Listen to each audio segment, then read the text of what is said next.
We usually prefer and support groups we are part of, ones that share our social identity. This creates a clear division between us, which are our in-groups, and them, which are our out-groups. This tendency is called in-group bias. Our brains process information in this way because it is an efficient strategy, and it can be traced back to our ancestors' interaction with others, primarily within their own tribes or close-knit communities. It is efficient for our ancestors to process information in an environment where interacting with people from their own tribes or close communities was the norm. This process is called categorization. Categorization means grouping similar items together, much like sorting items into folders. It is not a malicious trait of our minds, but rather a practical strategy. The reason behind categorization lies in energy conservation, which is crucial for our survival. Our brains constantly face an overwhelming amount of information from the world around us. By categorizing people into us, in-groups, and them, out-groups, based on shared social identities, we can streamline the way we process information and make decisions. This streamlined approach saves our cognitive resources and reduces the mental load caused by the constant stimuli bombarding us. Through this process of categorization, our brains can rely on seemingly predictable patterns and familiar associations. As a result, decision-making becomes more efficient and faster, which is highly beneficial in situations where quick judgments and actions are necessary for survival and well-being. Our brains are remarkably efficient when it comes to processing social information. In the blink of an eye, in only 150 milliseconds, about 1/10 of a second, we determine the gender of a person by looking at their face. During the same time frame, we're also able to gauge the person's social status. This ability to quickly categorize individuals into different groups based on gender and social standing is a fundamental aspect of human social cognition. It has likely served as an adaptive mechanism for our ancestors when navigating complex social environments. While our brains are wired to categorize people based on social groups, we no longer live in simple tribal communities of the past. In today's diverse and interconnected world, we have many layers of social identities. However, our brains have not fully adapted to those changes in our environment. The mental process of categorization can sometimes make us treat people differently based on whether they belong to our in-group or out-group. Unfortunately, this can undermine our efforts to understand those who belong to out-groups. Instead of embracing the richness of diversity, our in-group bias undermines genuine connections and our ability to empathize with those who are in our out-groups. We tend to believe that members of our in-groups are smarter, more moral, and fairer compared to those who belong to out-groups. We also express more empathy towards our in-groups than our out-groups. This in-group bias goes beyond just people and extends to our pets too. We humanize our pets by giving their names as if they were part of our family. On the other hand, when it comes to out-groups, we may dehumanize them by using terms like snakes or rats, which reduces their worth and make them seem less important. When interacting with someone from a different social-economic background, as determined by education level and family income, our brains respond differently than when we interact with someone of a similar status.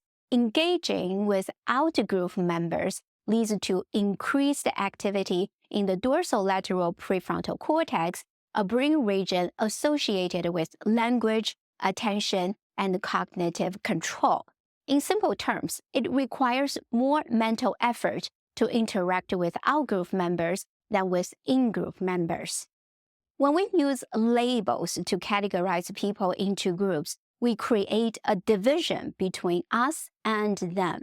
In-groups are seen as allies, while out-groups are considered adversaries. Our brains rapidly distinguish between friends and foes in order to identify potential threats. Much like a smoke detector, our brain's threat detection system frequently registers false alarms to avoid overlooking a threat. Similarly, faces from outgroups can trigger our brain's threat detection system even in the absence of danger. If you were alone in a dimly lit alley at night and a man suddenly appeared from a doorway, your brain would categorize him based on sensory cues within fractions of a second, triggering feelings of fear and preparing your body to respond. In experiments in Canada, researchers manipulated participants to feel either more fearful or confident in the dark alley scenario. The findings showed that Canadian participants rated Iraqis less trustworthy and more hostile than their fellow Canadians, reflecting the influence of in-group bias on their perceptions. White participants were more likely to misinterpret anger on the faces of black men than white men after watching a terrifying scene from the psychological horror movie The Silence of the Lamb. This suggests that the heightened emotional response due to fear influences how the research participants perceive members of outgroups, leading to potential misunderstanding and biased judgments. The Olympics aspires to promote global peace and unity through sports. However, this event not only triggers national identity, but also underscores fierce rivalry between nations. As a result, during the Olympics, people tend to exhibit increased in-group bias and have more negative attitudes towards outgroups. A research study showed that during the Olympics, Koreans were less willing to donate to help migrant workers and showed a tendency to discriminate against Southeast Asian job applicants. Another finding was that those negative attitudes were prominent for negatively stereotyped outgroups, such as Southeast Asians and Chinese, but not for favorably stereotyped outgroups like Canadians. Under the Every Student Succeeds Act, students who are English language learners are classified as a distinct group. While this characterization was intended to highlight educational inequalities, it inadvertently led to a higher likelihood of those students being stigmatized by teachers. Researchers analyzed the data from the early childhood longitudinal study and the teachers' perceptions of 2,166 students who spoke a language other than English at home. Teachers across all grades and subjects generally had lower perceptions of the academic abilities and knowledge of English language learners. Moreover, this trend of lower perceptions was not observed in bilingual contexts, such as dual language programs and traditional bilingual programs, where languages other than English were used at least half of the time. Different social groups in the United States can evoke a range of emotions. Seeing wealthy people might make us feel envious, while American Olympic athletes inspire pride, and images of the elderly can evoke feelings of pity. Those emotions are associated with a part of our brain called the medial prefrontal cortex. The medial prefrontal cortex, which is responsible for social cognition, how we perceive and understand others in our society. In contrast, when we experience the emotions of disgust, like when we see images of drug addicts, our brain's response is similar to how we perceive inanimate objects, like rocks. This kind of extreme reaction to certain outgroups effectively dehumanizes them. During times of war, the enemy is often viewed as an outgroup, and the feeling of disgust towards them can lead to dehumanization. Those brain responses happen on a non-conscious level and can significantly influence how we evaluate and make decisions about certain people or groups. Investors sometimes demonstrate a bias against female entrepreneurs by favoring businesses led by men. An analysis of the TV show Shark Tank from 2009 to 2019, along with online and field experiments, shed light on how the novelty of a business, a key factor for entrepreneurial success, can amplify bias against women. When women propose new business ideas, investors are more likely to anticipate negative social approval from others, leading to reluctance in providing funding. This is due to the combination of women being entrepreneurs and propose novel ideas, which disrupts traditional gender roles and results in harsher judgments against their ventures. In today's America, people are now more likely to discriminate based on political affiliation than on race. Society, under the sway of politicians, media outlets, pundits, and interest groups, has increasingly adopted an us versus them mindset. This has resulted in an in-group bias that is more political than racial. In the implicit association test, a widely used measure for unconscious bias, it was observed that Democrats found it easier to associate joy with their own party, demonstrating a difficulty in associating positive emotions with the Republican Party.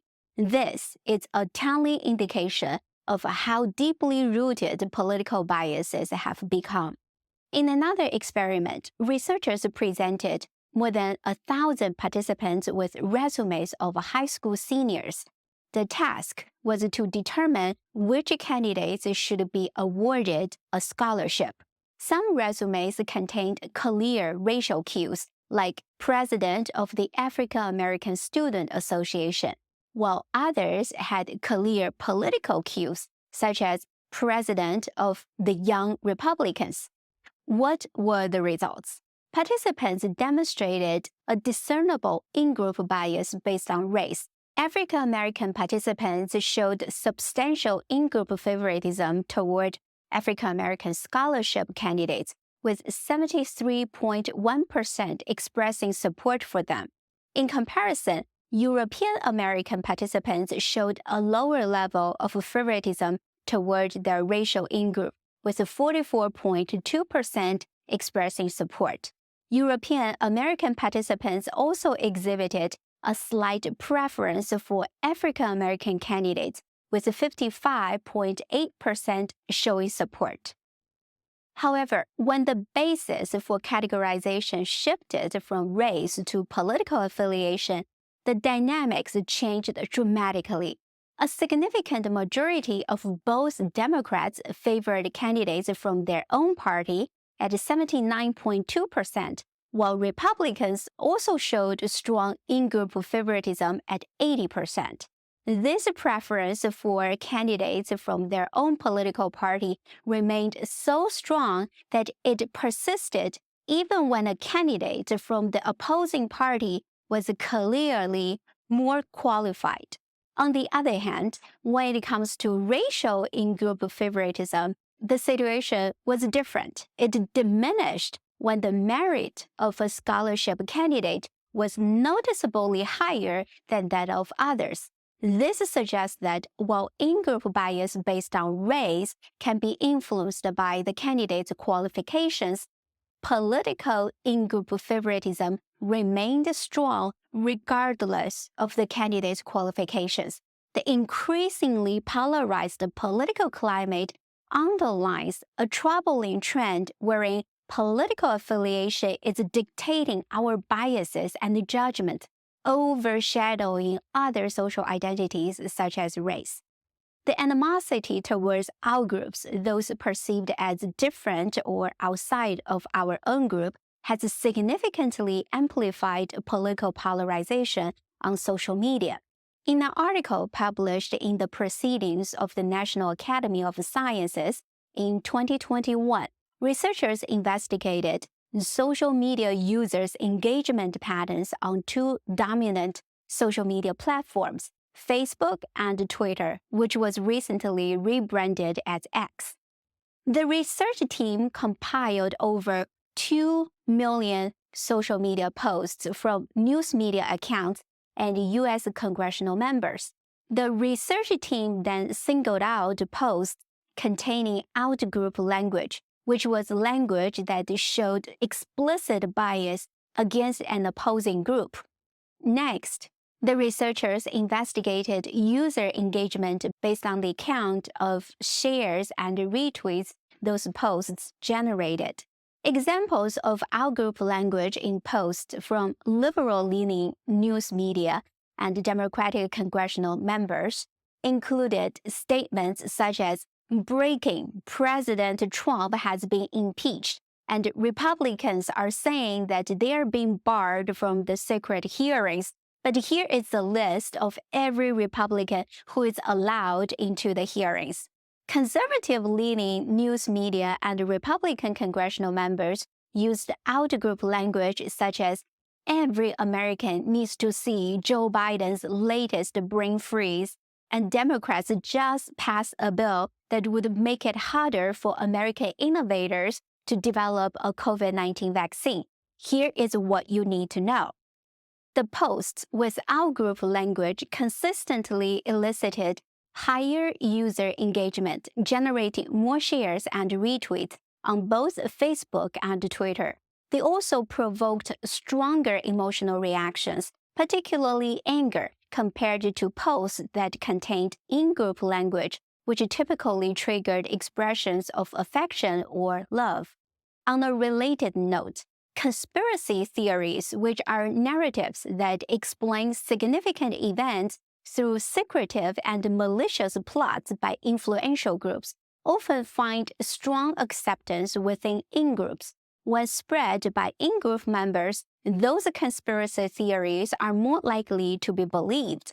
It's difficult to question or reject beliefs that are widely held by people with whom we share social identities. The sense of belonging and trust in the in-group can make conspiracy theories more persuasive and harder to dismiss. Leaders may claim that their decision-making processes are impartial and free from in-group bias because it is socially desirable to appear unbiased. However, whether their decisions are truly free from in-group bias is a different matter. Let's look at evidence from a research study investigating potential biases in hiring decisions made by public school superintendents. Researchers sent identical job application packages to superintendents across the United States. Each package had a cover letter, a resume tailored for a hypothetical middle school principal job, and letters of recommendation. The superintendents were asked to evaluate the job qualifications and estimate the likelihood of offering an interview to the candidate. The only difference in those application packages was the applicant's name on the documents. Our first name suggests gender, and our last name suggests ethnicity. For example, my last name, Wang, is one of the most common Chinese last names, just like American last name, Smith. In the research study, if the superintendent's hiring decisions were truly unbiased based on gender or race, their ratings of the hypothetical job candidates should not show difference based on the candidates' names. A total of 192 superintendents, with 94% of them being white and 5% being black, responded to the researchers' questions. Male superintendents rated non-Hispanic candidates higher than their Hispanic counterparts. despite all candidates being equally qualified according to their application package. This suggests that if candidates had Hispanic last names, they were more likely to be excluded at the initial screening stage of the hiring process, regardless of their qualifications. The in-group bias in hiring decisions extends to gender as well. A study was conducted using 22 years of employment data from Texas public schools. The researchers reported a notable pattern. School systems with female superintendents were significantly more likely to hire female principals. The effectiveness of practices that address implicit in-group favoritism has come under scrutiny. Researchers reviewed a large body of 492 studies on changing in-group bias that includes a staggering 87,000 participants. Their findings indicated limited success in changing implicit in-group favoritism over extended periods of time. In other words, the interventions designed to reduce bias did not seem to have a lasting impact on participants' inherent tendencies to favor their in-groups. The interventions may have some effect on participants' attitudes, but those changes did not translate into real-world actions and behaviors. The next time a leader claims that their decisions are unbiased, you may want to think twice before believing it. A heightened sense of in-group versus out-group undermines unity, turning potential opportunities for intergroup understanding into points of conflict. So, how can we engage with out-groups to ease tension and prejudice? First, it's important to identify and cultivate a shared identity, a collective sense of us. For example, astronauts aboard the International Space Station embrace a common identity of being astronauts rather than defining themselves by their nationalities. This collective identity is nurtured through shared experiences and regular intergroup interactions within the confines of the space station. Second, fair treatment of all groups is not only an ethical imperative, but also a key factor in maximizing the advantage of diversity. Research indicates a positive correlation between fair treatment and self-reported happiness. Brain imaging studies have demonstrated fair treatment activates the dopaminergic reward system, leading to feelings of satisfaction and contentment. On the other hand, unfair treatment triggers negative emotions, especially anger, motivating people to react strongly against those injustices. That innate sense of justice within us compels us to challenge and reject injustices. Promoting fairness in all aspects of society not only improves our overall well-being, but also strengthens social cohesion and harmony.